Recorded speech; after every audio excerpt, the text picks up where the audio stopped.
টঙ্গী হামলার ঘটনার সাথে আওয়ামী সরকার প্রত্যক্ষভাবে জড়িত।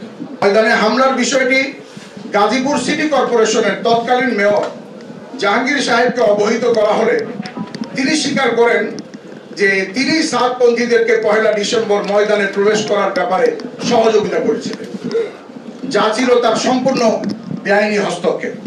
পরদিন 2রা ডিসেম্বর রোববার শীর্ষ ওলামা মাশায়েখ ও কাকরাইল মসজিদের শুরার মুরব্বী হযরতদের সংবাদ সম্মেলন করে টঙ্গীর ন্যাক্কারজনক হামলার জড়িতদের দৃষ্টান্তমূলক বিচারের দাবি জানানো হয়। কিন্তু দুঃখজনক বাস্তবতা হলো ফ্যাসিস্ট আওয়ামী সরকার বারবার মিথ্যা আশ্বাস দিয়েও কোনো ধরনের আইনি পদক্ষেপ নেয়নি, যার ফলে স্পষ্টত বোঝা যায় যে টঙ্গী হামলার ঘটনার সাথে আওয়ামী সরকার প্রত্যক্ষভাবে জড়িত।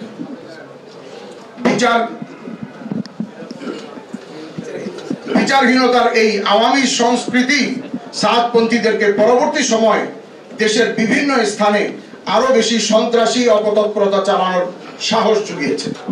সাতপন্থীদের সেদিনের বর্বর ও ন্যাক্কারজনক আক্রমণ শুধু বাংলাদেশের ভিতরেই নয়, বহির্বিশ্বেও দাওয়াত ও তাবলীগের মুবারক মেহনতের মর্যাদাকে ক্ষুণ্ণ করেছে। বিদেশি সাথীদের মনে আতঙ্ক ছড়িয়েছে এবং সেই ঘটনার পর থেকে বাংলাদেশে বিদেশি মেহমানদের আগমন হ্রাস পেয়েছে, যা আমাদের বাংলাদেশের জন্য উদ্বেগজনক। দুঃখজনক বিষয় হলো 2018 সালের 1 ডিসেম্বর সেই টঙ্গী ট্র্যাজেডির পিছনে দিল্লির মৌলানা সাদ সাহেব নিজেও সম্পৃক্ত ছিলেন। তার ইন্ধন, উত্তেজনাকর বয়ান ও বিদেশি শক্তির কলকাঠির ফলেই বাংলাদেশের মাটিতে সাতপন্থীরা এমন নৃশংস আক্রমণের সাহস পেয়েছিল। এবং তার একটি প্রমাণ এও যে এত লক্ষ লক্ষ সাথী বা হাজার সাথী আহত ও হতাহত হওয়ার পরেও তার মুখ থেকে একটি শব্দ সান্ত্বনামূলক অথবা দুঃখজনক অথবা দুঃখ প্রকাশ কোনো ধরনের কোনো শব্দ তার মুখ থেকে নিঃসৃত হতে আমরা শুনিনি। প্রিয় সাংবাদিক ভাইয়েরা, আরো দুঃখজনক বিষয় হলো টঙ্গীর ইজতেমার মাঠে নিরীহ নিরস্ত বয়োবৃদ্ধ তাবলীগী সাথী, সাধারণ মুসল্লি, বিভিন্ন শিক্ষা প্রতিষ্ঠানের ছাত্র শিক্ষক, ওলামা ইকরাম ও মাদ্রাসা ছাত্রদের উপর সাতপন্থীদের এই নৃশংস একতরফা আক্রমণের পরদিন বিভিন্ন মিডিয়াতে তাবলীগের দুপক্ষের সংঘর্ষ হিসেবে তুলে ধরা হয়। আমরা তার প্রতিবাদ আগেও করেছি, আজও করছি।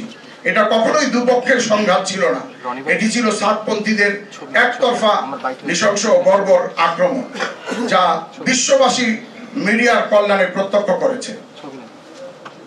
আমরা সেখানে ছিলাম নিরীহ মজলুম। বিষয়টি আপনাদের সামনে স্পষ্ট করাটাই আজকের এই সংবাদ সম্মেলনের অন্যতম উদ্দেশ্য।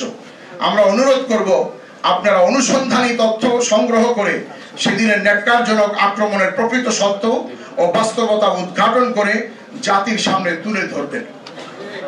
আমরা চাই জনগণের এই সরকার বিচার বিভাগীয় তদন্ত কমিশনের মাধ্যমে অতি সংক্ষিপ্ত সময়ের মধ্যে 1 ডিসেম্বর 2018 এর টঙ্গী ইজতেমা ময়দানে সাতপন্থীদের নৃশংস হামলা ও হতাহতের ঘটনার তদন্ত সম্পন্ন করবেন, অপরাধীদের শনাক্ত করবেন এবং ন্যায় বিচার নিশ্চিত করবেন।